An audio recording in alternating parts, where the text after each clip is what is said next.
সোনারগাঁ মোড়ের team plus Bashundhara থেকে আমার টিম এসে আমরা কম্বাইন্ডলি আমরা এই যে আন্দোলনকারী যারা আমাদের উপর ইট পাটকেল ছুটছিলেন তাদেরকে আমরা রেসপন্স করি। আটকের হিসাবটা আমার হাতে এখন পর্যন্ত নেই, তবে আমরা সম্ভবত 8-10 জনের মতো আমাদের হেফাজতে আছে। তারা আমাদের ইট পাটকেল মারতেছেন একবারে বৃষ্টির মতো।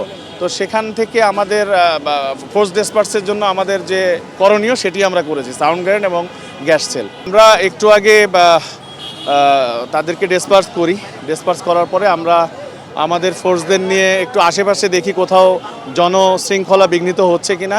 ইন দ্য মিন টাইম আমাদের সোনারগাঁর মোড়ে যে ফোর্স অফিসার ছিল, হঠাৎ করে ওনারা এই রাস্তা দিয়ে কলাবাগান রাস্তা দিয়ে এসে অতর্কিত ইট পাটকেল নিক্ষেপ করা শুরু করে। তখন সোনারগাঁ মোড়ের টিম প্লাস বসুন্ধরা থেকে আমার টিম এসে আমরা কম্বাইন্ডলি আমরা এই যে আন্দোলনকারী যারা আমাদের উপর ইট পাটকেল ছুটছিলেন তাদেরকে আমরা রেসপন্স করি। তারা এনইআইআর এর যে বিষয়টা এটা বাতিলের দাবি করছেন, তাছাড়াও তাদের সম্ভবত ট্যাক্সের একটা বিষয় আছে, হ্যাঁ ভ্যাট ট্যাক্সের একটা বিষয় আছে। তো বেশ কয়েকটি দাবি তাদের রয়েছে।